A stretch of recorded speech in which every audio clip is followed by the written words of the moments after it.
दास social media पर एक दिन एक पोस्ट देख रहा था, क्योंकि भाई और बहनों, आप और हमें तो पूज्य गुरुदेव भगवान ने अपनी शरण में ले रखा है।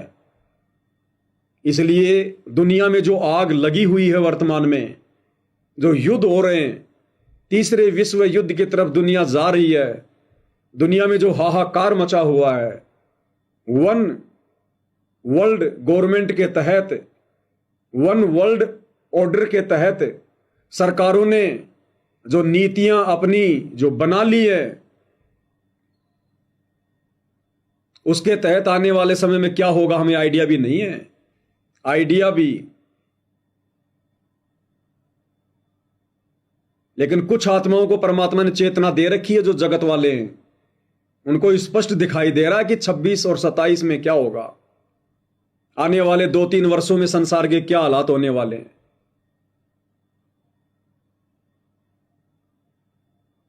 और गुरुद्वारों में लोग अनाज इकट्ठा करना शुरू कर दिए, अनाज इकट्ठा।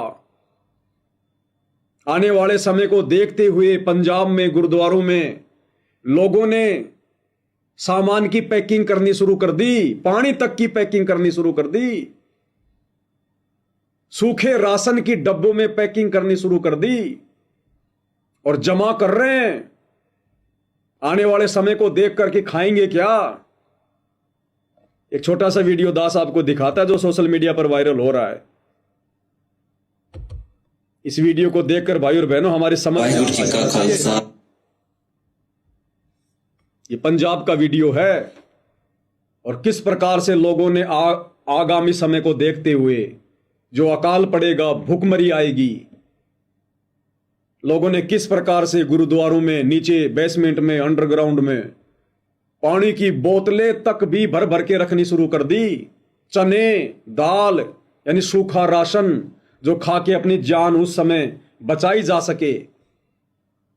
और लोग वीडियो बना बना के वायरल कर रहे हैं, दूसरों को भी कह रहे हैं कि भैया तुम भी करो। ध्यान से देखिएगा। वाहिगुरु जी का खालसा, वाहिगुरु जी की फतेह। आने वाले भयानक समय वास्ते डिटेक्टिव सिद्धू जी चंडीगढ़ वाले ਉਹਨਾਂ ਦੇ ਗ੍ਰਹਿ ਵਿਖੇ ਇਹ ਰਾਸ਼ਨ ਦੀ ਸਾਂਭ ਸੰਭਾਲ ਗੁਰੂ ਸਾਹਿਬ ਜੀ ਦੀ ਕਿਰਪਾ ਨਾਲ ਚੱਲ ਰਹੀ ਆ ਪਿਛਲੇ 4-5-6 ਮਹੀਨਿਆਂ ਤੋਂ। ਦੇਖੋ ਬੋਤਲਾਂ ਵਿੱਚ ਚਣਾ, ਚੌਲ, ਕਣਕ ਅਤੇ ਪਾਣੀ, ਇਹਨਾਂ ਨੂੰ ਵਧੀਆ ਬੋਤਲਾਂ ਵਿੱਚ ਪੈਕ ਕਰਕੇ 에ਅਰ ਟਾਈਟ ਜਿਹੜੀਆਂ ਬੋਤਲਾਂ ਹੁੰਦੀਆਂ ਜਿਨ੍ਹਾਂ ਵਿੱਚ ਹਵਾ ਨਾ ਜਾਵੇ, ਵਧੀਆ ਕਿਸਮ ਦੀ ਕੁਆਲਿਟੀ ਦੀਆਂ ਬੋਤਲਾਂ ਮੰਗਾ ਕੇ ਉਹਨਾਂ ਵਿੱਚ ਪੈਕ ਕਰਕੇ ਸੰਭਾਲ ਰਹੇ ਆ। ਸੰਗਤ ਦੀ ਸੇਵਾ ਵਾਸਤੇ ਆਉਣ ਵਾਲੇ ਸਮੇਂ ਵਿੱਚ ਜਦੋਂ ਕਾਲ ਪੈਣੇ ਆ ਤੇ ਉਦੋਂ ਫਿਰ ਇਹ ਰਾਸ਼ਨ ਦੇ ਲੰਗਰ ਲੱਗਣਗੇ। ਜਿਹੜੇ ਗੁਰਮੁਖ ਪਿਆਰੇ ਨਾਮ ਜਪਣ ਵਾਲੀਆਂ ਰੂਹਾਂ ਬਚਣਗੀਆਂ ਉਹ ਫਿਰ ਰੁੱਖੀ ਮਿੱਸੀ ਖਾ ਕੇ ਸਰਵਾਈਵ ਕਰਨਗੀਆਂ, ਕਿਉਂਕਿ ਆਉਣ ਵਾਲਾ ਸਮਾਂ ਜਿਹੜਾ ਉਹ ਸਾਰੇ ਮਹਾਂਪੁਰਖ ਵੀ ਦੱਸ ਰਹੇ ਆ ਅਤੇ ਹੋਰ ਵੀ ਬਹੁਤ ਸਾਰੇ ਮਹਾਂਪੁਰਖ ਸਾਰੇ ਪਾਸੇ ਸੇਵਾ ਕਰ ਰਹੇ ਗੁਪਤ ਤੌਰ ਤੇ। ਅਨਾਜ, ਅਚਾਰ ਇਹ ਸਾਰਾ ਇਕੱਠਾ ਕਰ ਰਹੇ ਆ। ਸੋ ਇਹ ਦੇਖੋ ਬਾਸਮਤੀ ਰਾਈਸ ਵਧੀਆ ਅਤੇ ਚਣੇ ਵੀ ਵਧੀਆ ਕੁਆਲਿਟੀ ਦੇ, ਕਣਕ ਅਤੇ ਪਾਣੀ ਐਰੋ ਦਾ ਵਧੀਆ ਕੁਆਲਿਟੀ ਦਾ ਜਿਹੜਾ ਉਹ ਤਕਰੀਬਨ 50,000 ਲੀਟਰ ਪਾਣੀ ਪੈਕ ਹੋ ਚੁੱਕਾ। 1000 ਕੁਇੰਟਲ ਦੇ ਆਸ-ਪਾਸ ਅਨਾਜ ਜਿਹੜਾ ਉਹ ਪੈਕ ਹੋ ਚੁੱਕਾ ਅਤੇ ਸੇਵਾ ਚੱਲਦੀ ਰਹੇਗੀ।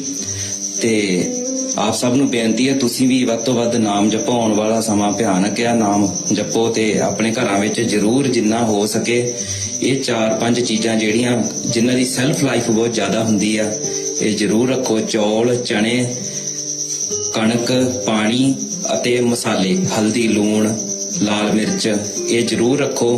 ਤੇਲ ਸਰੋਂ ਦਾ ਤੜਕੇ ਵਾਸਤੇ ਅਤੇ ਹੋਰ ਜਿਹੜੀਆਂ ਚੀਜ਼ਾਂ ਜ਼ਰੂਰੀ ਹੈ ਜਿਵੇਂ ਕਿ ਪੱਖੀਆਂ, ਮੱਛਰਦਾਨੀਆਂ ਅਤੇ ਘਰਾਂ ਵਿੱਚ ਸ਼ਸਤਰ ਰੱਖੋ ਵੱਧ ਤੋਂ ਵੱਧ। ਹੋਰ ਵੀ ਜਿਹੜੀਆਂ ਤੁਹਾਡੇ ਦਿਮਾਗ ਵਿੱਚ ਆਉਂਦਾ, ਜਿੱਦਾਂ ਜਿੱਦਾਂ ਗੁਰੂ ਸਾਹਿਬ ਜੀ ਤੁਹਾਨੂੰ ਕਿਰਪਾ ਕਰਦੇ ਆ ਤੁਸੀਂ ਉਹ ਚੀਜ਼ਾਂ ਆਉਣ ਵਾਲੇ ਭਿਆਨਕ ਸਮੇਂ ਲਈ ਰੱਖ ਸਕਦੇ ਹੋ। ਕੱਪੜੇ ਆਪਣੇ ਸਾਰੇ ਜਿਹੜੇ ਉਹ ਵਧੀਆ ਪਲਾਸਟਿਕ ਦੇ ਲਿਫਾਫਿਆਂ ਵਿੱਚ ਪਾ ਕੇ ਰੱਖੋ। ਘਰਾਂ ਵਿੱਚ ਸ਼ਸਤਰ ਜ਼ਰੂਰ ਰੱਖੋ ਤੇ ਸਭ ਤੋਂ ਮੇਨ ਗੱਲ ਨਾਮ ਜਪੋ, ਕਿਉਂਕਿ ਨਾਮ ਜਪਣ ਵਾਲੇ ਹੀ ਬਚਣੇ ਆਉਣ ਵਾਲੇ ਭਿਆਨਕ ਸਮੇਂ ਵਿੱਚ। ਤੇ ਇਹ ਸਮਾਂ ਜਿਹੜਾ 25 ਤੋਂ 30-32 ਤੱਕ ਦੱਸਿਆ ਮਹਾਂਪੁਰਖਾਂ ਨੇ ਉਹ ਬਹੁਤ ਭਿਆਨਕ ਹੈ। ਉਸ ਤੋਂ ਬਾਅਦ ਫਿਰ ਥੋੜਾ ਮਾਹੌਲ ਜਿਹੜਾ ਉਹ ਸਹੀ ਹੋਏਗਾ। ठीक है जी। वाहिगुरु जी का खालसा, वाहिगुरु जी की फतेह। तो भाई और बहनों, हमने केवल इस भाई की एक बात को सीरियस लेना है और वो बात है ज्यादा से ज्यादा नाम जपो। नाम जपने वाली आत्माएं ही बच पाएंगी। अब बताओ भाई और बहनों, इन आत्माओं को कहां विश्वास है अपने वाहे गुरु पर? क्यों ये लोग इन गुरुद्वारों में जा रहे हैं? क्यों ये लोग गुरु ग्रंथ साहिब का पाठ कर रहे हैं? क्यों अपने आप को ये सिख कहते हैं? अगर तुम्हारी भक्ति सही है, तुम्हारा वाहे गुरु सही है, तुम्हारे धर्म और ये कर्म सही है, तो क्या आने वाले विनाशकारी समय में वाहे गुरु तुम्हारी रक्षा नहीं करेगा? फिर भगवान कौन से दिन हमारे काम आएगा? अरे भगवान की भक्ति इसीलिए तो की जाती है कि आपत्ति के समय वो काम आए, हमारी रक्षा करे। अब कहां इन लोगों को विश्वास है? ना मंदिरों में जाने वाले हिंदुओं को अपने भगवानों पे विश्वास, ना सिखों को जो गुरुद्वारे में जाते हैं वाहे गुरु पे विश्वास है, ना मस्जिद में जाने वाले मुसलमानों को अपने अल्लाह पे विश्वास है, ना चर्चों में जाने वाले ईसाइयों को अपने मसीहा पे विश्वास है। तो ये गलती हम असली मसीहा, असली वाहे गुरु, असली अल्लाह मौला, असली भगवानों का भगवान जो सतगुरु रामपाल जी परमेश्वर वर्तमान में धरती पर प्रकट है और हम उनकी शरण में हैं, हम आत्माओं ने यह गलती नहीं करनी है। चाहे कितना भयंकर अकाल पड़ो, कितनी बड़ी समस्या पैदा हो, हमने यदि एक बोतल पानी की भरकर यह सोचकर रख ली कि आने वाले समय में काम आएगी, अकाल पड़ेगा जब, यदि हमने 1 क्विंटल अनाज ये सोचकर खरीद कर रख लिया कि आने वाले विनाशकारी समय में काम आएगा, परमात्मा हमारे निकट भी नहीं आएगा उस समय, निकट भी। हम जैसी नॉर्मल लाइफ जी रहे हैं, बस इसी प्रकार से जीनी हमने। आज यदि हमारे घर में 10 किलो आटा है और शाम को यदि सरकार की तरफ से ऐलान हो गया कि भैया भयंकर अकाल पड़ेगा, हमने ये सोचकर उस अकाल के डर के मारे यदि आवश्यकता से ज्यादा सामान लाकर घर में रख लिया, उस भुखमरी के बारे में सोचकर, अकाल के बारे में सोचकर, परमात्मा तुम्हें अनाज का दाना भी नहीं देगा, दाना भी भूखे मरोगे। क्योंकि हम सच्चे परमेश्वर की शरण में हैं और गुरुदेव भगवान का वचन है और कहते हैं साध वचन पलटे नहीं पलट जाए ब्रह्मांड, साधु बोले सहज स्वभाव, साधु का बोलिया मिथ्या न जाए।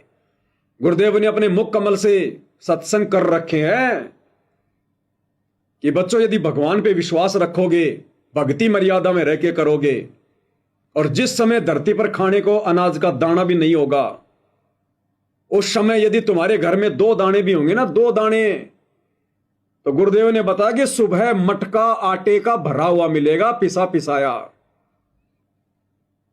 तेल की पीपी, घी की पीपी हवन के लिए भरी मिलेगी। ये परमात्मा वही है जो सतयुग में था, त्रेता में था, द्वापर में था, 650 साल पहले आया था।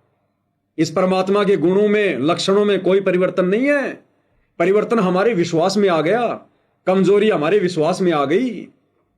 ये वही भगवान है जिसने भगत प्रहलाद को आग से बचने से बचाया, आग में जलने से बचाया। ये वही भगवान है जिसने मीरा के जहर को अमृत बनाया। ये वही भगवान है जिसने द्रौपदी का चीर बढ़ाया। ये वही भगवान है जिसने धना भगत के खेत में तुम्बे में ज्वार पैदा कर दी, तुम्बे में ज्वार। उसने तो बीज भी नहीं डाला, वो कंकड़ फेंक के आया था। तो आज आप और हमारे लिए क्या नहीं कर देगा ये भगवान? सिलेंडर भर देगा, रसोई में सामान भर देगा, हम भी खाएंगे और भूखी मरती जनता भी खाएगी। तो भाई और बहनों, विशेष परिस्थितियों में ही भगत की पहचान होगी। परमात्मा कहते हैं भक्ति भाव भादो नदी सबे चले गहराए, और सरिता सोए जानिए जो जेठ मास ठहराए। तो उस कापोती ब्राह्मण के सामने जो समस्या पैदा हुई थी, उसके विश्वास को देखने के लिए, उसके धर्म कर्म को देखने के लिए, ऐसे ही आने वाले समय में जरूरी नहीं है कि आज यदि परमात्मा हमें 2 टाइम की रोटी बहुत अच्छी दे रहा है, तो आने वाले विनाशकारी समय में भी 2 टाइम की रोटी इसी प्रकार से देगा। ये परमात्मा हर प्रकार से तोड़ मरोड़ के देखेगा, हर प्रकार से तोड़ मरोड़ के। परमात्मा कहते हैं पाकी फसल देख कर गरबैयो मत किसान, अभी तो झोले बहुत हैं, घर आले तब जान। हम सत्सेवकों को परमात्मा इन परिस्थितियों में क्यों रख रहे हैं? क्योंकि आने वाले समय में हम उन बिगड़ी हुई परिस्थितियों का सामना कर सकें। क्योंकि जो वर्तमान में संघर्ष कर रहा है, वो आने वाले समय में उस संघर्ष में भी संघर्ष करेगा।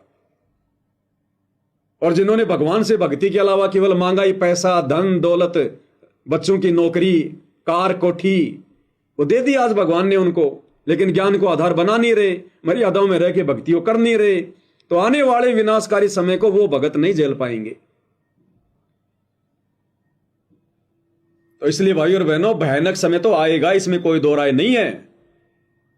अन्यथा इसी प्रकार से इसार जेल में बैठे हुए परम संत को, सतगुरु रामपाल जी को, कोई भी कल की भगवान के रूप में नहीं स्वीकार करेगा, कोई भी परमात्मा मानने को तैयार नहीं है।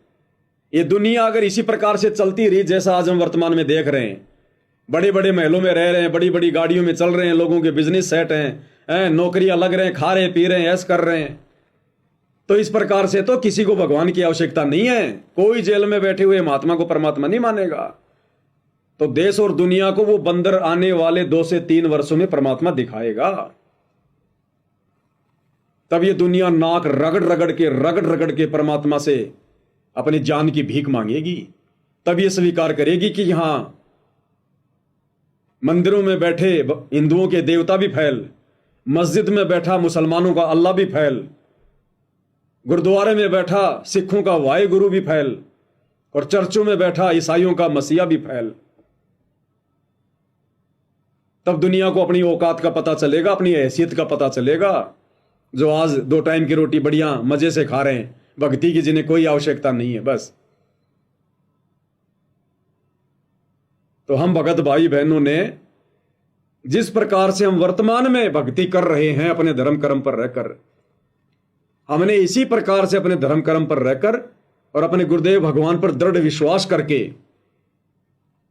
ये शरीर और ये प्राण इसी परमेश्वर सतगुरु रामपाल जी ने दिए हैं। ये चाहे भूखा रखे चाहे पेट को भर के रखे, इसकी मौज इसकी मर्जी। हम तो इसके आसरे हैं, हम भोजन के आसरे नहीं हैं। मिल रहा तो खा रहे हैं, नहीं मिलेगा तो कोई दिक्कत नहीं, भगवान के भजन के भरोसे रहेंगे। जैसे भगवान ने शेख फरीद को 12 साल तक जो रोजाना केवल 10-12 ग्राम अनाज खाता था, जब परमात्मा ने उसको जीवित रखा, तो आज तो भक्ति का पीक टाइम है, मोक्ष का प्राइम टाइम है। शेख फरीद तो आधी अधूरी भक्ति करता था, उसको तो मंत्र भी पूरे नहीं मिले थे। ना वो गुरु को भगवान मानता था, ना गुरु को भोग लगाता था, ना गुरु की आरती उतारता था। तो आज परमेश्वर हमारे लिए क्या कुछ नहीं कर देंगे। तो हमने किसी और का सहारा नहीं तकना। चाहे अकाल पड़े, चाहे भूखमरी आए, चाहे बाढ़ आए, चाहे भूकंप आए, चाहे महामारी आए, चाहे इमरजेंसी लगे, कुछ भी हो, हमने अपने गुरुदेव सतगुरु रामपाल जी परमेश्वर जी के अलावा किसी और से शौपन में भी उम्मीद नहीं करनी। भले पूरा परिवार भूखा मरे तो मर जाएंगे, उम्मीद केवल अपने गुरुदेव भगवान से। और फिर ये परमात्मा ऐसी आत्माओं को मरने नहीं देता। फिर कहते सो छल छिद्र मैं करूं अपने जन के काज। तो भाई और बहनों, हमने इतना दृढ़ इस भक्ति पर रहना है, लेकिन मर्यादाओं का विशेष ध्यान रखना। हमने बस मर्यादा ना टूटे, सावधानी हटी दुर्घटना घटी, फिर हम चाहे कितना सैक्रिफाई कर लें, कितना बलिदान कर लें, कितना झूठा विश्वास करके बैठ जाएं। अगर मटके में नीचे छेद हो रखा है तो ऊपर से पानी डालकर हम कितना ही विश्वास करके बैठ जाएं कि मेरा मटका भरा रहेगा, वो तो भाई निकलेगा पानी। तो अगर मर्यादा हमने तोड़ दी है, फिर हम चाहे कितना विश्वास कर लें, कितनी भक्ति कर लें, फिर हमारे संस्कार से तो हमारी मदद हो सकती है, लेकिन गुरुदेव के विशेष आशीर्वाद से नहीं हो सकती। अब संस्कार से तो आने वाले विकासकारी समय में, विनाशकारी समय में जगत वालों की भी मदद भगवान करेगा, ऐसी बात नहीं है, क्योंकि उनके संस्कार हैं उनके पिछले जन्म के। तो संस्कारों से हो सकता है भक्तों की भी हो जाए जो मर्यादा तोड़ के बैठे हुए हैं। तो आप और हमने तो भगवान के कोटे से मदद लेनी है। हमने अपनी भक्ति बर्बाद नहीं करनी, अपनी भक्ति हमने मोक्ष के लिए सेफ रखनी है। तो भाई और बहनों, इस कलयुग की पिछली पीढ़ी में बड़ी मुश्किल से आप और हमारा दाव लगा, ये मौका सा लगा हमारा, बिल्ली के बाग का छीका सा टूटा है। अब हमने दाव नहीं चूकना, हर प्रकार से चौकन्ना रहना, मर्यादाओं को लेकर, भक्ति को लेकर, धर्म कर्म को लेकर। ईमान बढ़ाई, राग द्वेष, ईर्ष्या, छल कपट, धोखाधड़ी, 2 पैसों के लिए स्वार्थ में आकर हमने बिल्कुल नहीं करनी। हमें खुद कोई ठग ले कोई दिक्कत नहीं, हम नहीं ठगेंगे किसी को। चाहे कैसी भी परिस्थितियां क्यों ना आ जाए। तो आने वाले समय में यदि पूज्य गुरुदेव भगवान हम नीच आत्माओं की हमारे विश्वास को परखने के लिए, हमें दृढ़ करने के लिए अगर इस प्रकार की छोटी मोटी कोई परीक्षा भी लेते हैं, तो विशेष परिस्थितियों में हमने डगमग नहीं होना है, हमने सावधान हो जाना है, चौकन्ना हो जाना है कि ये बातें तो गुरुदेव ने अपने सत्संगों में पहले भी बोल रखी हैं, सेव सम्मन के उदाहरण दे रखे हैं। जानबूझ के परमात्मा ऐसी परिस्थितियां पैदा कर देता है जो भगत की परीक्षा लेता है। फिर सात संगतियों के माध्यम से भी हमें यही जानकारी दी गई। तो ऐसे समय में भाई और बहनों, हमने दोष पैदा नहीं करना, धर्म कर्म से, नेक नीति से नीचे नहीं गिरना। अगर वो कापुती ब्राह्मण उस समय 6 दिन का भूखा अगर उस महात्मा को देखकर अगर हाथ जोड़ लेता कि नहीं जी, बड़ी मुश्किल से लाया हूं मैं, तो आज आपको खिला दूंगा तो मेरा परिवार मरेगा, तो ना मरना होता तो भी मर जाता। लेकिन उसने अपने धर्म कर्म की आड़ में और अपने आप को बचा के रखा, नेक नीति से नीचे नहीं गिरा। तो भाई और बहनों, इसलिए परमात्मा कहते हैं कि भाई भक्ति भाव भादो नदी सब चले गहराए। जिस प्रकार जेठ के महीने में जब बरसात नहीं होती है और उस समय यदि किसी नदी में, किसी नाले में पानी बह रहा है, तो वो असली नदी, असली नाला है। और बाकी बरसात के समय में तो छोटे मोटे नदी नाले भी पानी से ओतप्रोत होके बहते हैं।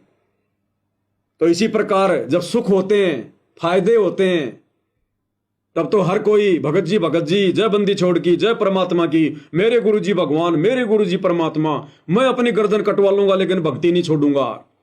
और आया जरा सा झोल, आई जरा सी आपत्ति विपदा, उस समय देखो फिर कोई तो मदन पंथ में जाके बैठ जाता है, कोई मर्यादा तोड़ देता है, कोई घर वालों के दबाव में आ जाता है।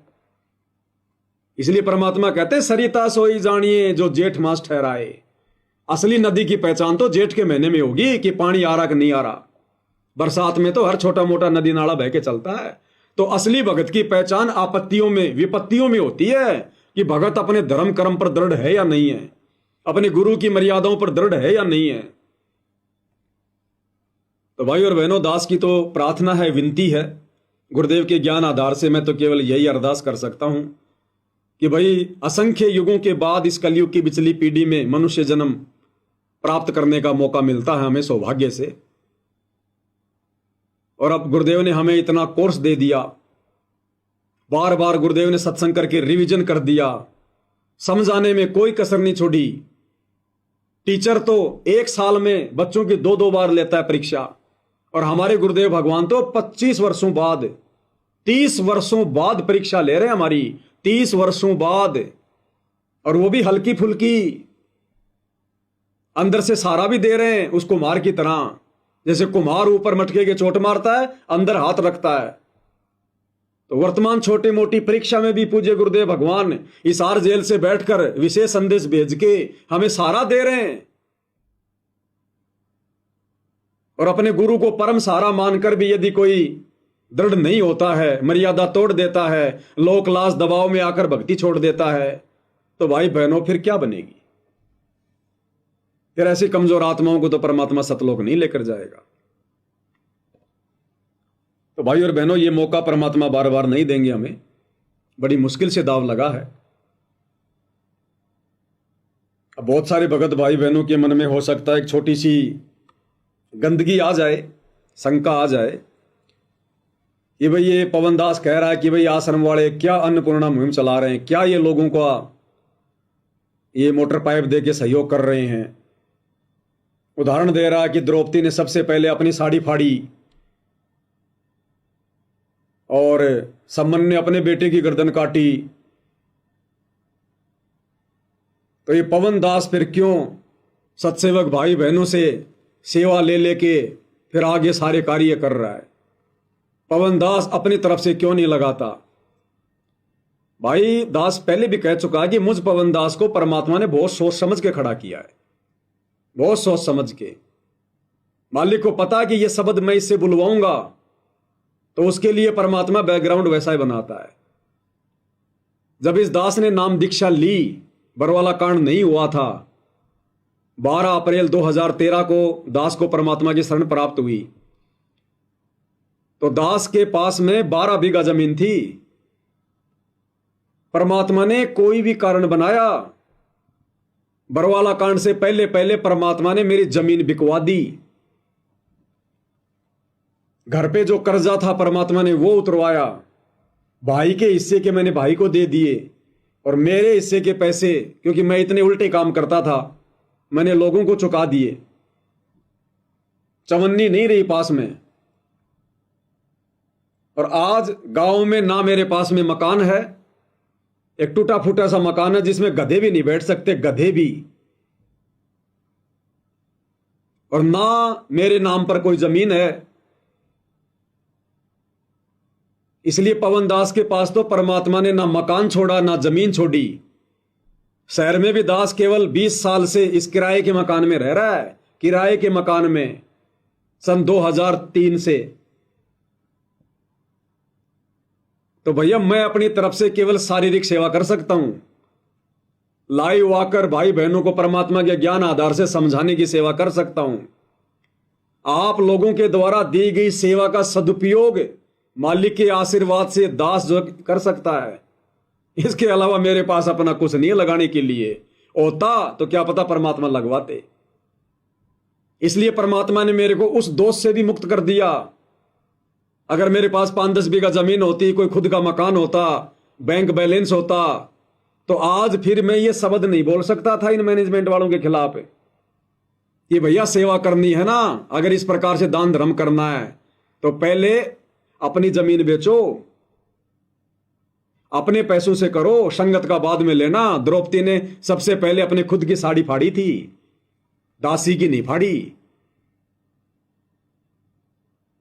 तो परमात्मा ने दास को उसी हिसाब से तैयार किया भाई और बहनों। नंगा आदमी नहाएगा क्या, निचोड़ेगा क्या? और ये दास तो भाई और बहनों जहां तक कोशिश होगी, जब तक दास के शरीर में प्राण है, इस गंदे लोक में है, तब तक दास तो भाई और बहनों मकान नहीं बनाएगा, एक 50 गज का प्लाट भी नहीं खरीदेगा अपने नाम पर। अपने नाम पर हुआ नहीं, और फिर यहां पर काल के लोक में पता नहीं क्या क्या विचार आएंगे, क्या क्या मन में अहंकार दोष पता नहीं क्या क्या आएगा। तो यहां तो दास के नाम पर कुछ नहीं है। एक छोटी सी गाड़ी भगत भाई बहनों ने लेके दे रखी है सेवा में, वो भगत भाई उसकी किस्त भरते हैं, उन्हीं के नाम पे गाड़ी है, किराए के मकान में रहता है दास। अपने पास कुछ नहीं है भाई अपना, सिवाय परमात्मा सदगुरु रामपाल जी के और उनकी भक्ति के। और इससे ज्यादा परमात्मा मुझे दे भी ना, मेरे भाग्य में हो तो भी ना दे परमात्मा मुझे। मालिक इसी स्थिति में रखे दास को। तो अगर इससे डाउन स्थिति में भी परमात्मा, अगर आप समझो उचित कि मेरी भक्ति केवल उसी स्थिति में बनेगी, तो मालिक के ऊपर है, हम तो उसके कुत्ते हैं। जेवड़ी परमात्मा के हाथों में है। मालिक अगर रोड पर भिखारी बना के रखेगा, उसमें भी खुश रहेंगे। किसी पुड़िये के नीचे काला कंबल बिछाकर सोना पड़ जाए सह परिवार, उसमें भी खुश रहेंगे। मालिक की मौत चाहे महल में रखे, कोई मान बढ़ाई नहीं, कोई बेइज्जती नहीं, कुछ नहीं। तो हम तो परमात्मा से ये प्रार्थना करते हैं कि साईं इतना दीजिए जिसमें कुटुंब समाओ, हम भी भूखे ना रहे, साधु ना भूखा जाए। और परमात्मा जिंदगी में मेरे नाम पर कोई चीज ना हो, जिंदगी में। ये काल का लोग बहुत गंदा है, बहुत भयंकर है। कोई ऐसा काम करो मत जो ये कहना पड़े कि ये मेरा, ये मेरी। हमने तो अपने बाल बच्चों को भी परमात्मा के निमित्त कर देना चाहिए कि परमात्मा है भी आपके, आप ही की आत्मा है, मेरा तो केवल संस्कार है इनके साथ में। और संस्कार में भी मैं तो इतना दुखी हो रहा हूं, इतना परेशान हो रहा हूं। भाई बाल बच्चों को लेके तो आदमी दुखी रहता है, उनके पढ़ाई लिखाई, नौकरी, ब्याह शादी। तो अब तो सबको परमात्मा की शरण मिल गई, अब तो परमात्मा के चरणों में समर्पित कर दो कि मालिक ना मेरा कोई बेटा, ना मेरी कोई बेटी, ना पत्नी, ना माता, ना पिता, ये सब आपकी आत्मा है। मेरे तो संस्कार थे, इनके साथ में जुड़े हुए थे। अब इन संस्कारों को भी काटो भगवान, आप अपने हिसाब से चलाओ। अब दास को तो फ्री करो, भक्ति में लगाओ, मालिक सेवा में लगाओ, यहां से बेड़ा पार कराओ। तो इस भाव से भाई और बहनों हमारी बात बनेगी। तो भाई और बहनों, परमात्मा के आशीर्वाद से आज ये छोटा सा संदेशा भाई बहनों को देना था, मालिक ने प्रेरणा की थी। गुरुदेव के आशीर्वाद से सब कुछ सही रहा, वीडियो भी सही चला, संदेशा भी चला गया भाई बहनों के पास में। तो हमने भाई और बहनों ये पांचों यज्ञ करते समय, गुरुदेव की भक्ति करते समय, हमने इस प्रकार से अपने भावों को जागृत करना है। अपने भावों को हमने ये नहीं सोचना कि केवल हम फोटो को भोग लगा रहे हैं, फोटो के सामने भोग लगा रहे हैं। साक्षात हमारे गुरुदेव भगवान बैठे हैं, ये विधान है। जब हम प्रार्थना करते हैं भोजन रख के कि हे परमपिता परमात्मा, सारी सृष्टि के रचनहार सतगुरु रामपाल जी भगवान जी, आप जी का भोग प्रसाद तैयार है, आप अपनी पवित्र रसना से इसे पवित्र करने की कृपा करें। हे परमेश्वर, भोग प्रसाद बनाते समय, लगाते समय या भोग की आरती करते समय यदि हम तुच्छ बुद्धि जीवों से कोई त्रुटि रहे तो हमें क्षमा करें परवरदिगार। तो ये वो समर्थ परमात्मा है, ये रह नहीं सकता। कहते हैं जय कोई भक्ति करे कपट की, उसको भी अपनाऊं, साम दाम दंड भेद से फिर सीधे रास्ते लाऊं। अगर कोई मन में दोष रख के भी भक्ति करता है तो परमात्मा कहते हैं मैं तो उसकी भी भक्ति स्वीकार करता हूं, उसकी भी सेवा स्वीकार करता हूं। तो जो भगत भाई बहन भाव के साथ में भक्ति करेगा, भोग लगाएगा, आरती करेगा, तो उसकी स्वीकार करने भगवान क्यों नहीं आएंगे? ये तो दौड़े दौड़े चले आएंगे, दौड़े दौड़े। जब विदुर के घर पे परमात्मा चले गए श्री कृष्ण जी का रूप बना के, नामदेव के पास में परमात्मा रोटी का टुकड़ा खाने के लिए, और जो कुत्ते का रूप बना के आ गए। पत्थर की मूर्ति से हाथ फैला दिया आगे दूध पीने के लिए। कर्माबाई का खिचड़ा खाने के लिए उस पत्थर से हाथ निकाल दिए। भैंस के सींग में से परमात्मा प्रकट हो गया। तो ये वो समर्थ भगवान है सतगुरु रामपाल जी। तो आज तो कलयुग की बिचली पीढ़ी है, मोक्ष का प्राइम टाइम है। आज तो सहज में परमात्मा सारे काम कर देगा, सहज में। बस हमने अपनी सुरती ठिकाने रखनी है। कोट सदग्रंथों का एक ही मूल है, अपनी सुरत ठिकाने रख। अपनी सुरती अपने गुरुदेव के चरणों में रख। पतिव्रता इस पद पे आके भक्ति कर। गुरु के अलावा किसी और में परमात्मा मत देख। मर्यादा ना टूटने दे, फिर देख ये परमात्मा क्या नहीं करेगा। राजाओं का राज इसी ने दे रखा है, देश दुनिया यही चला रहा है। अपना भगत नहीं चलाएगा, भगत का छोटा सा परिवार नहीं चलाएगा। एक लकड़ी के डंडे से भगवान ने अब्राहिम सुल्तान की जेल में 360 चक्कियां चला दी। क्या नहीं कर सकता है समर्थ परमात्मा। तो भाई और बहनों, इस परमेश्वर की महिमा अनंत है। आप और हम तुच्छ बुद्धि प्राणी इतने सक्षम नहीं है, इसलिए जितना परमात्मा हमें समय दें उस हिसाब से हम इनका गुणगान करें, महिमा करें, अपनी सेवा समझकर। बाकी जैसा गुरुदेव दया करेंगे भाई बहनों के सामने सेवा में हाजिर होते रहेंगे।